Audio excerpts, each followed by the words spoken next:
السلام علیکم ورحمۃ اللہ وبرکاتہ نحمده ونصلی علی رسولہ الکریم اما بعد فاعوذ باللہ من الشیطان الرجیم بسم اللہ الرحمن الرحیم یا ایہا الذین آمنوا اتقوا اللہ حق تقاتہ ولا تموتن الا وانتم مسلمون صدق اللہ العظیم۔ محترم حاضرین جمعہ، بزرگ و دوستو اور میرے عزیز ساتھیوں، پچھلے جمعہ کو ہم نے ارتداد کی کچھ وجوہات اور اس سے بچنے کا ایک حل سنا تھا، سمجھا تھا، جس میں یہ بات گزری تھی کہ ہم بچپن ہی سے اپنے بچوں کی تعلیم کہاں پر ہو رہی ہے اس پر دھیان دیں کہ کہیں ہمارے بچوں کے اساتذہ یا پھر ہمارے بچے جو سلیبس جو نصاب پڑھ رہے ہیں وہ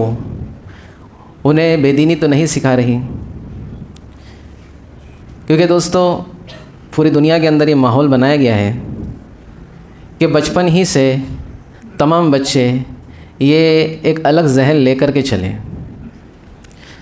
جس کے اندر دین سے بے تعلقی سب سے پہلے سکھائی جاتی ہے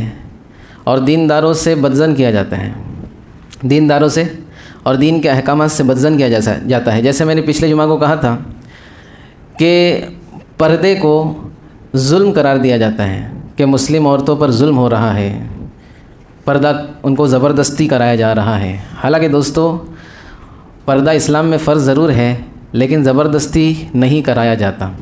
جن عورتوں کے دلوں میں اللہ اس کے رسول کی محبت ہوگی وہ پردہ کرتی ہیں، اور ایسی بھی بہت ساری عورتیں آپ نے دیکھی ہوں گی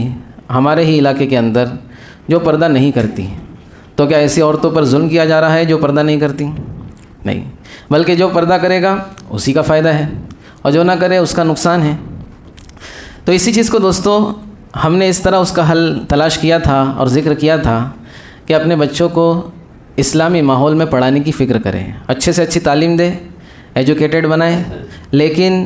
ایسی جگہوں پر ہم ان کا داخلہ کرائیں جہاں پر اسلامک اسکول ہو یا کم سے کم مینجمنٹ مسلمان ہوں، تاکہ ان کے عقائد پر وار نہ ہوں۔ اسی طرح دوستو ایک بہت اہم چیز، جب بچے بڑے ہو جاتے ہیں اور اعلیٰ تعلیم حاصل کرتے ہیں، کالج وغیرہ کے اندر جاتے ہیں، تو ارتداد کی ایک بہت بڑی وجہ یہ بھی ہے کہ کو ایجوکیشن، کہ بچوں اور بچیوں کی مخلوط تعلیم کا ایک نظام بنا ہوا ہے۔ اگرچہ دوستوں ہم کو یہ بات عجیب لگیں گی کیونکہ ہم ایسے ہی ماحول میں پلے بڑے ہیں اور ہم دیکھتے آ رہے ہیں کہ آج تک ہو رہا ہے، سالوں سے ہو رہا ہے کہ لڑکے اور لڑکیاں ساتھ میں پڑھتے ہیں، لیکن آپ تھوڑا غور کریں گے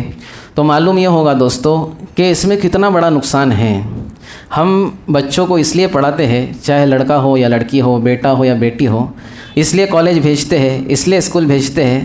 تاکہ وہاں جا کر وہ تعلیم حاصل کریں۔ لیکن جب مخلوط انتظام ہوگا، نظام مخلوط ہوگا بچے اور بچیوں کا، تو وہ عمر جو ہوتی ہے 15 سال، 16 سال، 17 سال، 20 سال، یہ عمر کے اندر دوستو جوانی جو ہے شروعات کی عمر ہے یہ، اور اسی کے اندر انسان کو، لڑکے کو لڑکی کا جوانی کا احساس ہوتا ہے، اور بہت مرتبہ ایسا ہوتا ہے الا ماشاء اللہ، بہت سی مرتبہ ایسا ہوتا ہے کہ جوانی کا غلط استعمال ہو جاتا ہے۔ اس لیے آپ کو ایک واقعہ سناؤں، بہت حیرت ہوگی آپ کو۔ یہ جو کو ایجوکیشن کا سسٹم ہے ہمارے یہاں پر، یہ آیا ہے یورپ سے،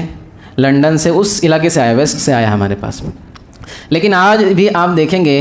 تو برٹش گورنمنٹ جو ہے یو کے وغیرہ کے اندر، بہت بڑے معتبر عالم سے میں نے یہ بات سنی ہے کہ وہاں پر انہوں نے اپنے بچوں کے لیے تعلیم کا جو نظام بنایا ہے وہ لڑکوں کے لیے الگ بنایا اور لڑکیوں کے لیے الگ بنایا، کہ لڑکوں کے لیے بالکل الگ ٹائمنگ ہوگا اسکول کا، اور بعض جگہوں پر یو کے وغیرہ کے اندر اسکول ہی الگ ہوں گی لڑکوں کی، اور لڑکیوں کی الگ ہوں گی، لیکن یہ صرف ان کی نسلوں کے لیے ہے جو باہر سے وہاں پہ گئے ہوئے ہیں۔ ہمارے تمہارے جیسے لوگ جو باہر سے وہاں پر گئے ہیں، جو انگریز نہیں ہیں بلکہ وہاں پر کسی کاروبار کے سلسلے میں، نوکری کے سلسلے میں آئے ہوئے ہیں، ان کے لیے مخلوق تعلیم کا وہاں پر نظام ہے۔ تو اس سے کیا ثابت ہوتا ہے کہ وہ خود اس بات کو مانتے ہیں کہ جب تک بچے پڑھ رہے ہیں، تعلیم حاصل کر رہے ہیں، تو ان چیزوں سے ان کو دور رکھا جائے۔ لیکن جب دوسرے کے بچے جن کو ہم کو بگاڑنا ہی ہے، جن کو ہم کو کیا کرنا ہے، بگاڑنا ہی ہے، ان کو جو ہے بچپن ہی میں، نو عمری کے اندر ہی زنا کا انتظام کر کے دے دیا جائے۔ اس لیے دوستو یہ ہم سب کی ذمہ داری ہے، اور میں پھر سے کہوں گا جیسے پچھلے جمعہ کو بھی میں نے کہا تھا کہ جو ہمارے اہل ایمان ذمہ دار حضرات ہیں، جن کو اللہ نے عہدہ دیا ہے، جن کو اللہ نے صلاحیت دی ہے، جن کو اللہ رب العزت نے مال کے اعتبار سے فراوانی دی ہے، یہ لوگ ایسے اسکولوں اور کالجوں کا انتظام کریں جہاں پر مخلوط تعلیم نہ ہو، جہاں پر علیحدہ تعلیم ہو لڑکوں کی اور لڑکیوں کی، کیونکہ وہ وقت ہی جو ہے ایسا ہے کہ اس وقت میں انسان اور بچہ جو اپنے ذہن میں لے گا، بچی اپنے جو ذہن میں لیں گی وہ اس کے بڑھاپے تک چلنے والا ہے۔ اس عمر کے اندر اس نے تعلیم کو اپنے ذہن پر لے لیا تو یہ بہت آگے جائے گا، بہت آگے تک پڑھے گا اور ایک اچھا جو ہے انسان بن کے زندگی گزارے گا۔ اور اس عمر کے اندر اس نے زناکاری کو اپنے ذہن میں لے لیا، بدکاری کو اپنے ذہن میں لے لیا، تو نہ وہ دینی تعلیم کا رہے گا نہ دنیاوی تعلیم کا رہے گا۔ تو یہ ایک بہت بڑی وجہ ہے ارتداد کی کہ آج ہماری بچیوں پر اور بچوں پر بھی تعلیمی اعتبار سے ہم یہ دھیان نہیں دے پا رہے ہماری بچی ہمارے بچے کس سے مل رہے ہیں۔ اچھا، کو ایجوکیشن کے ساتھ ساتھ غیر مسلموں کے ساتھ بھی جو ہے پڑھائی ہو رہی ہے، پھر اس کے نتائج ہمارے سامنے ہیں کہ کیا ہو رہا ہے آج، کہ شروعات وہیں سے ہو رہی ہے کہ تعلیم کے بہانے بات چیت ہوئی، بات چیت کے بہانے جو ہے گھر آنا جانا ہوا، گھر آنے جانے کے بہانے جو ہے آگے بات بڑھی اور بچی ہماری روانہ ہو گئی۔ سمجھ میں آ رہی بات؟ اس کی فکر ہم کو یعنی عوام کو یہ کرنا ہے کہ ہم ایسے ماحول میں اپنے بچوں کو نہ بھیجیں، ہم کوئی اچھا اس کا حل تلاش کریں، اور مسلمان بڑے بڑے ذمہ داروں کی یہ ذمہ داری ہے کہ ایسے کالج اور اسکولوں فراہم کریں جہاں پر آسانی کے ساتھ ہمارے بچے تعلیم حاصل کر سکتے ہوں۔ ایک بات یہ، دوسری بات یہ ہے دوستو کہ بہت ساری ہماری مسلم بچیاں پڑھتی ہے، لکھتی ہے، ہائر ایجوکیٹڈ ہو جاتی ہے، ہائر ایجوکیشن حاصل کر لیتی ہے، پھر ان کو اچھی اچھی نوکریاں بھی ملتی ہیں، اور بہت سارے کیسز ہمارے سامنے روزانہ ایسے آ رہے ہیں کہ فلاں آفس میں بچی جا رہی تھی مستقل، تنخواہ وغیرہ بھی اس کو بہت اچھی مل رہی تھی، وہاں پر کچھ مسئلہ ہو گیا اور وہیں سے وہ روانہ ہو گئی، وہیں سے کیا ہو گئی؟ روانہ ہو گئی۔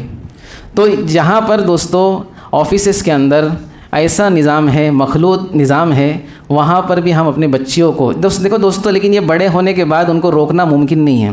یہ تو ہم کو بچپن ہی سے ان کو تعلیم دینی ضروری ہے کہ کس طرح سے ایمان سوز ماحول ہے، کس طرح سے باطل اس بات کی محنت کر رہا ہے کہ اسلام کا نام و نشان مٹ جائے۔ دوستو اللہ رب العزت قرآن مجید میں فرماتے ہیں کہ یہ لوگ یہ چاہتے ہیں کہ پھونک مار کر اسلام کے نور کو، اسلام کی روشنی کو یہ بجھا دیں، لیکن ایسا ممکن نہیں ہے کہ اسلام کا نور، اسلام کی روشنی مٹ جائے، بلکہ اسلام کی فطرت میں تو اللہ نے لچک رکھی ہے، اتنا یہ ابھرتا ہے جتنا دباتے ہیں، لیکن وقتی طور پر ہماری نسلوں کا اس میں نقصان ہو رہا ہے۔ جو لوگ اسلام کے خلاف سازش کر رہے تو اسلام کا ایک بال بھی باقی نہیں کر سکتے، لیکن مسلمانوں کا اس کے اندر بے احتیاطی کی وجہ سے، نا سمجھی کی وجہ سے مسلمان بچیاں جو ہے دین اسلام کو چھوڑ بیٹھ رہی ہے۔ اس میں ہمارا نقصان ہے دوستو، اسلام کا کبھی بھی نقصان نہیں ہوگا، مسلمانوں کا نقصان اس لیے ہوگا کیونکہ انہوں نے اپنے رب کے احکامات کو توڑا اور نبی کی سنتوں کو چھوڑا، اور شریعت جن احکامات کا پابند بناتی ہے ان چیزوں کا لحاظ نہ کرے تو مسلمانوں کا نقصان ہے دوستو۔ اس لیے اس بات کی بھی فکر کریں کہ ہم اپنی بچیوں کو تعلیم بھی دیں، اور ساتھ ساتھ میں اس بات کی بھی فکر کریں کہ لڑکوں کو بھی تعلیم دیں۔ آج کل ایسا ہو رہا ہے کہ بچیاں ماشاءاللہ بڑی بڑی ڈگریاں اور بڑی بڑی پڑھائی کر لیتی ہے، لیکن ہمارے جو بچے ہیں یہاں پر گٹر کے ڈھکن پہ بیٹھ کر پب جی کھیلتے رہتے ہیں، کوئی میچ ہی نہیں ہوتا۔ ایک لڑکی بہت اچھا پڑھا لکھی ہے، اس کو کوئی میچ کا جوڑا ہی نہیں مل رہا مسلمانوں میں۔ اب اس کے ذہن میں پڑھائی کی وجہ سے، اس کی سیلری کی وجہ سے ایک قسم کا ایٹیٹیوڈ آ گیا لڑکی کو کہ میں اتنی پڑھی لکھی، میں اتنی ہوشیار، میں تو زندگی بھر بیٹھ کر کھا سکتی ہوں، میرے پاس ایسا نالج ہے۔ اب اس لڑکی کو کون قابو کر سکتا ہے جب اس کے مقابل کا کوئی مسلمان لڑکا اس سے زیادہ پڑھا لکھا ہو؟ سمجھ میں آ رہی بات؟ تو آج دوستو یہ ہو رہا ہے کہ ہم ماشاءاللہ بچیوں کو خوب پڑھا رہے ہیں اور بچیاں پڑھتی بھی ہیں، لیکن ہمارے لڑکے جو ہیں ان پر ہمارا دھیان نہیں ہے۔ اس لیے آپ دیکھیں گے دوستو مسلمانوں کے لڑکوں کا تعلیمی اعتبار سے گراف بہت نیچے جا رہا ہے، تعلیم اعتبار سے گراف بہت نیچے جا رہا ہے۔ مہنگے مہنگے موبائل دلا دیتے، بچوں کے ہاتھ میں دے دیتے ہیں، تعلیم گئی تیل لیتے، تو جو کرنا ہے وہ کر۔ اب یہ بچہ جو ہے کیا بن جاتا ہے؟ ماں باپ ہی کے لیے ناصور بن جاتے ہیں۔ بہت سارے بچے تو اتنا بگڑ جاتے ہیں کہ نشے کے عادی ہو جاتے ہیں اور نہ جانے کیسی کیسی خرافات میں پڑ جاتے ہیں۔ تو معلوم یہ ہوا دوستو کہ ایوریج اگر نکالا جائے تو مسلمان بچے جتنی پڑھی لکھی ہے ان کے مقابلے میں مسلمان بچے پڑھے لکھے ہے ہی نہیں، کم ہے بھی تو کم ہے۔ جس کی وجہ سے ایک وجہ مسلمان بچیوں کے ارتداد کی ایک وجہ یہ بھی ہے کہ مسلمان بچے نہیں پڑھ پا رہے، لڑکے نہیں پڑھ پا رہے، تو ان کو ان کا جوڑا غیر مسلموں میں مل جاتا ہے۔ حالانکہ اللہ رب العزت نے قرآن مجید میں صاف فرما دیا کہ کسی مشرک سے نکاح کرنا یہ بہتر ہے، اس سے کسی مشرک سے نکاح کرنے سے بہتر یہ ہے کہ غلام سے نکاح کیا جائے، اور کسی مشرکہ سے نکاح کرنے سے بہتر ہے کہ کسی باندی سے نکاح کیا جائے۔ مشرک سے تو دوستو نکاح حلال ہو ہی نہیں سکتا، مشرکہ سے تو نکاح حلال ہو ہی نہیں سکتا جب تک کہ وہ ایمان قبول نہ کرے۔ لیکن اس میں جو پیش ہے، جہاں پر ہماری کمزوریاں ہیں، ان چیزوں کو میں بتا رہا ہوں۔ اور پھر ہمارے ماشاءاللہ جو والدین ہیں، ماں باپ ہیں بچوں کے، یہ بہت ہی کم عمری میں اسمارٹ فون جو ہے اپنے بچوں کے ہاتھ میں دے دیتے ہیں۔ آپ کہیں گے اس کے بغیر تو آج کل ممکن ہی نہیں ہے، تو دوستو اس کا استعمال بھی اپنے بچوں کو صحیح سکھائیں۔ دیکھو ہر چیز کے اندر اللہ رب العزت نے خیر رکھی ہے تو ساتھ میں شر بھی ہے، کسی چیز میں شر ہے تو اس کے ساتھ خیر بھی جڑی ہوئی ہے۔ جیسے ہم اپنے چھوٹے بچے کے ہاتھ میں چھری کبھی نہیں دیتے ہیں، چھری جو ہوتی ہے سبزی کاٹنے والی، اپنے چھوٹے بچے کے ہاتھ میں سبزی کاٹنے والی چھری بھی نہیں دیتے۔ حالانکہ چھری فائدہ مند ہے، ہم روزانہ اس سے فائدہ اٹھاتے ہیں۔ ہمارے گھر کا کھانا بغیر چھری کے نہیں بن سکتا، ہم بغیر چھری کے گوشت نہیں کھا سکتے، بہت ساری چیزوں کے اندر چھری کی ضرورت پڑتی ہے، لیکن ہم اپنے بچے کو چھری نہیں دیتے ہاتھ میں۔ کیوں؟ وجہ کیا ہے؟ وجہ یہ ہے کہ اس سے فائدہ تو درکنار نقصان ہو سکتا ہے۔ بچہ یا تو خود کو تکلیف پہنچائے گا یا تو کسی بڑے کو تکلیف پہنچائے گا، کیونکہ اس کو پتہ ہی نہیں ہے کہ چھری کا استعمال کس طرح کیا جائے، اور وہی بڑے لوگ جن کو استعمال پتہ ہے اس سے فائدہ اٹھاتے ہیں۔ تو معلوم ہوا دوستو، اسمارٹ فون بچوں کو دینا اور اس کا غلط استعمال اور صحیح استعمال کیا ہے اس کو سمجھانا، غلط استعمال کے کیا نقصانات ہیں اور صحیح استعمال کے کیا فائدے ہیں وہ سمجھانا، یہ ہماری ذمہ داری ہے۔ ورنہ دوستو بچہ ضد کر رہا ہے، ہم دے رہے ہیں، ہم اس کی ضد کو پورا کر کے اس کے دل کو خوش نہیں کر رہے، بلکہ اس کی اور ہماری زندگی کو خراب کر رہے ہیں۔ کیونکہ دوستو اگر ہم اس کا صحیح استعمال سمجھا دیں اس کو اور وہ اس کی فکر بھی کر لے تو موبائل سے بھی بہت اچھے کام کیے جا سکتے ہیں۔ آج جو ہے گھر بیٹھے لوگ لاکھوں روپے کما رہے ہیں موبائل کے ذریعے۔ سمجھ میں آ رہی بات؟ ایک آدمی دن بھر پتھر توڑ کے دن بھر محنت مزدوری کر کے 500 روپے کماتا ہے، اور نوجوان لڑکے جنہوں نے موبائل کا صحیح استعمال کیا وہ ایک دن میں 20 25 ہزار روپے کما رہے ہیں۔ یہ کوئی مشکل کام نہیں ہے۔ آپ کو جو بیچارے جن کو پتہ نہیں ہے کہ موبائل سے کیا کیا ہوتا ہے وہ سوچ رہے ہیں کہ ایسا کیسا ہو سکتا ہے، لیکن جن کو پتہ ہے کہ اس کے اندر سے کس طرح سے ارننگ کی جاتی ہے تو وہ جو ہے اس کو اچھی طرح سے میں جو کہہ رہا ہوں وہ سمجھ میں آ رہا ہوگا۔ تو اپنے بچوں کو دوستوں کمائی کا شوق بھی دلائیں، اپنے نوجوان بچوں کو کمائی کا شوق بھی دلائے۔ یہ بھی دوستو اسلام کی تعلیمات میں سے ہے، کوئی اسلام کے خلاف نہیں ہے دنیا کمانا، بلکہ دنیا کمانا حلال طریقے سے یہ خود اسلام کا حصہ ہے کہ جتنی دنیا کمائے گا حلال طریقے سے اتنی زکوٰۃ نکالے گا اتنا اللہ راضی ہوگا۔ کم عمری کے اندر حج کر لے گا، لوگ بوڑھے ہونے کے بعد حج کرتے پوری زندگی کما کے، یہ نوجوانی میں کمائے گا اور جوانی میں حج کرے گا، اس کا حج بہت زیادہ قبول ہو جائے گا۔ سمجھ میں آ رہی بات؟ تو معلوم ہوا دوستو اسمارٹ فون کا ہم صحیح استعمال خود بھی کریں اور اپنے بچوں کو بھی اس کی کوشش کرائے کہ اس کا صحیح استعمال ہو جائے۔ غلط استعمال سے روکنا یہ ہماری ذمہ داری ہے، پھر غلط استعمال کی دوستو ذمہ داری بھی ہماری ہے اور اس کا وبال بھی ہم پر پڑنے والا ہے۔ کیونکہ حدیث میں آتا ہے، میں بار بار یہ حدیث دہراتا ہوں کہ اللہ کے نبی صلی اللہ علیہ وسلم نے ارشاد فرمایا کہ باپ کے اوپر بچے کے 3 حق ہیں۔ سب سے پہلے جب پیدا ہو تو اچھا نام رکھے، دوسرا یہ کہ اس کی صحیح تربیت کرے، کیا کرے؟ صحیح تربیت کرے، حق ہے باپ کے اوپر، اس کے بارے میں اللہ رب العزت قیامت کے دن پوچھے گا یہ حق ادا کیا کہ نہیں کیا۔ اور تیسرا حق یہ ہے کہ جب نکاح ہو جائے تو اس کا نکاح کا وقت ہو جائے تو اس کا نکاح کرا دے۔ اور پھر اللہ کے نبی صلی اللہ علیہ وسلم نے آگے فرمایا کہ اپنی غفلت کی وجہ سے نکاح کا وقت ہونے پر بھی نکاح نہیں کرایا اور اس کی وجہ سے وہ گناہ میں مبتلا ہوا تو اس کا گناہ اس کے باپ پہ بھی ہوگا۔ تو معلوم ہوا دوستو اگر ہم نے اپنے بچوں کی صحیح فکر نہیں کی اور بچوں کے استعمال جو چیزوں کا استعمال کرنا ہے اس کی فکر نہیں کی تو جو گناہ میں وہ ملوث ہوں گے اس گناہ کے اندر ماں باپ بھی شریک ہوں گے۔ تو یہ زمانہ دوستو بڑا عجیب زمانہ ہے، گناہ بڑے آسانی سے کیے جا سکتے ہیں